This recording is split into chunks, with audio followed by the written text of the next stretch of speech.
Magandang araw sa inyong lahat. Narito naman tayo para sa ating guide ngayong araw.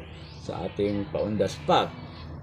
Sa ating mga manonood at mga followers, paki-like na lang dito sa ating guide.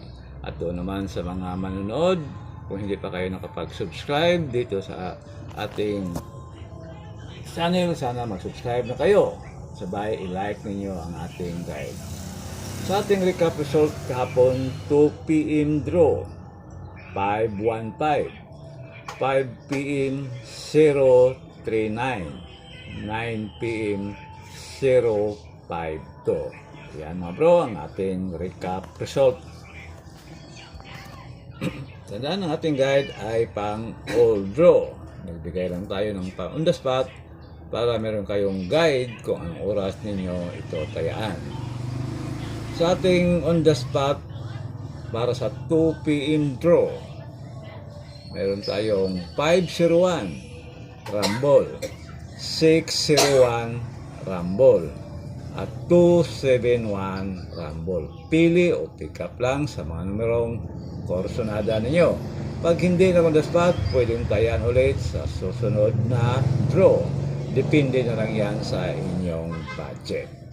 Yan mga bro, ang ating on the spot para sa 2 p.m.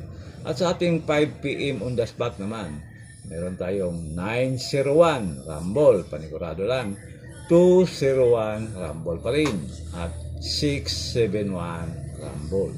Pili o pick up lang sa mga numerong korsonada ninyo. Pag hindi na on the spot, pwedeng tayan ulit sa susunod na draw. Depende na lang sa inyong mga budget. Yan ang ating on the spot para sa 5 p.m. draw. At sa ating pang last draw naman, para sa 9 p.m., meron tayong 943 Rumble mga bro. Panigurado lang. 593 Rumble pa rin. At ang panghuli ay 506 Rumble. Pili o pick up lang sa mga numerong korsonada ninyo. Depende na lang yan sa kaya sa inyong budget. Okay, good luck na lang mga bro at sana manalo tayo ngayong araw. Maraming salamat sa lahat. God bless you all.